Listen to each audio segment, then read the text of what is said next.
देखिए, हमारे सीनियर्स विनोद खन्ना साहब वगैरह सब लोग फिर पुणे में थे, तो हम मुंबई में थे, उनके बारे में जानते थे, सुनते थे। हम तो शिव भक्त रहे हैं, हम इष्ट देवता हमारे शिव रहे हैं, तो और पता था ये मध्य प्रदेश से, इनके थॉट अलग हैं। और मैं 650 फिल्म करने के बाद एक नए किरदारों को हमेशा ढूंढता रहा कि नए किरदार क्या होंगे। तो ये किरदार हमको मिला, तो मैं एक किरदार के रूप में इनको ले रहा हूँ। बाकी उनके अनुयायी हैं, जो उनके फॉलोअर्स हैं, उन लोग उसको तय करेंगे पैमाना। मेरा काम है कि जो भी किरदार हमको मिला है आज तक, जिसके लिए मैं जाना जाता हूँ, मैं उसको जीने लगता हूँ। लोग कहते हैं ना, इसमें डूब जाओ, या इसमें घुस जाओ, या इसमें चले जाओ, या इसको प्लान, मैं कहता हूँ कि इसको आओ जीते। तो मैं इतने साल का सिनेमा का छात्र होने के बाद मुझे ऐसा एहसास हुआ कि अब थोड़ा सा समझ थोड़ी सी आ गई है, तो इसको मैंने जीने का पूरा प्रयास किया।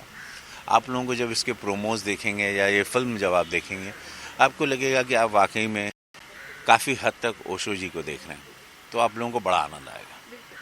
सर, हमने आपके किरदार देखे हैं, हमेशा आपने अलग अलग किरदार अपनाए हैं और जनता ने काफ़ी प्यार भी दिया है। इस किरदार को अपनाने का सबसे बड़ा रीज़न क्या था? और देखिए, एक टास्क था, मैंने कहा क्यों, मैं ओशो, मैंने प्रोड्यूसर से कहा, डायरेक्टर से, उन्होंने बोला आपकी आंखें वैसी, तो आपकी आंखें वैसी, आपका स्किन का कलर वैसा है, लंबे वो भी थे, टॉल थे। और उन्होंने फिर, मैंने कहा ठीक है, फिर एक, मैंने वो लॉकडाउन के पहले था ये, और मैंने कहा ठीक है, इसको करते हैं, ट्राई करते हैं कैसा लगता हूँ। और फिर लगे और उसको महसूस किया। मुझे भी सेट पे लोग सब अनुयायी थे, उनको खुशी हुई, कुछ ताली बजाने लगे, कुछ रोने लगे जब हम रेडी हुए। तो वो फिर हमने उसको मुझे लगा कि अब ठीक है, बाकी वो लोग बता पाएंगे कि मैंने इसको मैं कैसे जिया इसको। कि ओशो जी काफ़ी कंट्रोवर्शियल स्पिरिचुअल रीडर रह चुके हैं, तो जब आपने ये किरदार अपनाया, आपने एक थॉट दिया कि मुझे करना चाहिए, नहीं करना चाहिए, कहीं मैं भी इस फिल्म से कहीं कंट्रोवर्सी में कुछ पड़ जाऊँ? नहीं, हमने किरदार निभाया है, इस कैरेक्टर को नहीं। मैंने कभी ये इसमें कहीं एक ऐसा डायलॉग नहीं कि आप ये करिए। हमने एक अपनी विचार रखे जो वो बोलते थे, और एक किरदार के रूप में ही लोग इसको देखें कि रवि किशन एक किरदार हैं। बस मुझे यही कहूँगा, उससे ज़्यादा ना देखें कि मैं एक कैरेक्टर हूँ और मैंने इस कैरेक्टर को प्ले किया। ओके, बायोग्राफी, अगर बायोपिक बनती है तो एक्टर्स को काफ़ी कुछ वर्कशॉप करने पड़ते हैं, काफ़ी कुछ बुक रीड करते हैं। आपने क्या कुछ वर्कशॉप किए, आपने क्या कुछ मैंने प्रिपरेशन उनकी किया? क्लिपिंग्स देखी है और उनकी किताबें पढ़ी, और इस दौरान, शूटिंग के दौरान ही जो जो हम कर सकते थे हमने किया। ओके, सर, ओशो जो थे वो सेक्स गुरु के नाम से भी जाने जाते थे, और प्यार उन्होंने काफ़ी वेस्टर्न और इंडियन कल्चर को मिक्स करके काफ़ी स्प्रेड किया है। क्या कहना चाहेंगे इस बारे में? 20 वाली फिल्म में उस टॉपिक को हम लोगों ने नहीं छेड़ा, वो हम उस टेरिटरी में नहीं गए। मैंने उनको मध्य प्रदेश की यात्रा से, और बीच में पुणे, और ये बीच बीच में जो जो बातें हुई, हमने उसको किया। ओके, लास्ट डे शूट है आज का, कैसा रहा आपका ओवरऑल एक्सपीरियंस सभी कास्ट एंड क्रू के साथ काम करके? बहुत अच्छा रहा, very nice, it was very decent, everybody was very happy, सब लोग बड़े प्रसन्न थे।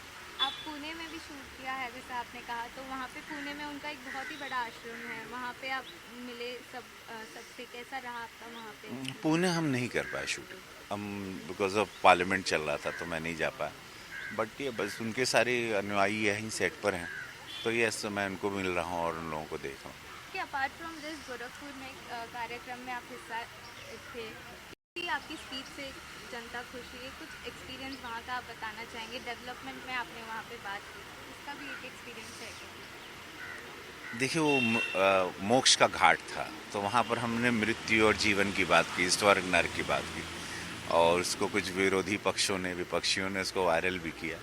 बट उन लोगों को मेरा पास जानना चाहिए, मैं बनारस की तरफ से हूँ। हम लोगों के यहाँ पर इसको उस तरह से एक लेते हैं, एक सटायर भी होता है, एक वो माहौल वैसा था कि वो घाट पर आप आए हैं, वहाँ पे कोई फिल्म का गाना या फिल्म का डायलॉग, या तो आप दूसरी बात, मुख्यमंत्री जी मंच पे थे, तो हम लोग अध्यात्म ही बात करेंगे। ये जीवन है, जो आया है उसको जाना तय है, कोई यहाँ पर परमानेंट रहने नहीं आया, सारे किराएदार हैं इस धरती पर। और उसी बात को हमने वहाँ पर कहा, और जनता तो बड़ी उसको समझ गई, बड़ा आनंद ली, और उसको हमने कहा कि इसको स्वच्छता अभियान से जोड़ें।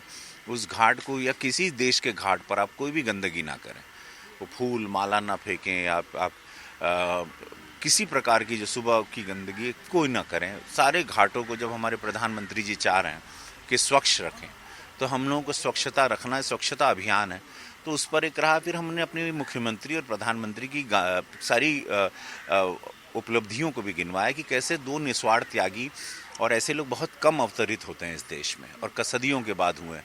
तो हम लोगों को वो सारी चीज़ों को गौर किया और जो विरोधी पक्ष हैं उन लोगों को लगा कि हम हिंदुत्व को बढ़ावा दे रहे हैं, हम मृत्यु या हर हर महादेव बोल रहे हैं या ये बोल रहे हैं।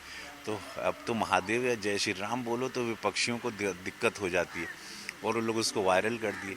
उनको लग रहा था कि रवि किशन जिस मंच पे रहते हैं वहाँ हर हर महादेव क्यों बोलते हैं और ये क्यों, तो लोग उसको गलत ट्विस्ट कर लिए कि मृत्यु स्वर्ग नरक और यहाँ आएगा तो मतलब जो इस घाट पर आएंगे, जैसे मणिकर्णिका घाट है काशी में, वहाँ मैं अपने पिताजी को भी अंत्येष्टि किया तो वहाँ पर कहा था कि स्वर्ग आप प्राप्त होते हैं। तो राप्ती नदी इतना पवित्र माई है, गोरक्षनाथ बाबा खुद वहाँ पर एक शिव अवतारी जगह है, तो वहाँ पर आप आते हैं तो मोक्ष की प्राप्ति आपको ज़रूर होती है। बात मोक्ष की थी, लेकिन इसको लोग हिंदुत्व से जोड़ दिए कि हमेशा महादेव महादेव या जय श्री राम क्यों कहते हैं। तो वो आज वो पूरे देश में वायरल हो रहा है वीडियो हमारा। तो आपके द्वारा मैं ये जवाब उन सबको देना चाहता हूँ जो उस वीडियो को वायरल कर रहे हैं कि वो हिंदुत्व का नहीं था, वो अंत्येष्टि का घाट था, वहाँ मृत्यु और जीवन की बात होगी। मैं परिपक्व नेता तो नहीं, मैं कलाकार हूँ, तो मेरे शब्द वैसे आते हैं और मेरे देश मुझे ऐसे शब्दों से जाना जाता है। मैं ज़िंदगी झंड बा फिर भी घमंड बा बोलने वाला व्यक्ति हूँ, तो मुझे देश वैसे जानता है और गोरखपुर मुझे जानता है, मेरा पूर्वांचल मुझे जानता है कि भैया कैसे हैं, भैया ऐसे ही हैं और भैया ऐसे रहेंगे। और जहाँ मैं हिंदू हूँ तो अपने भगवान का नाम लूँगा ही, मैं महादेव बोलूँगा ही, क्योंकि मैंने वही बचपन से सीखा है।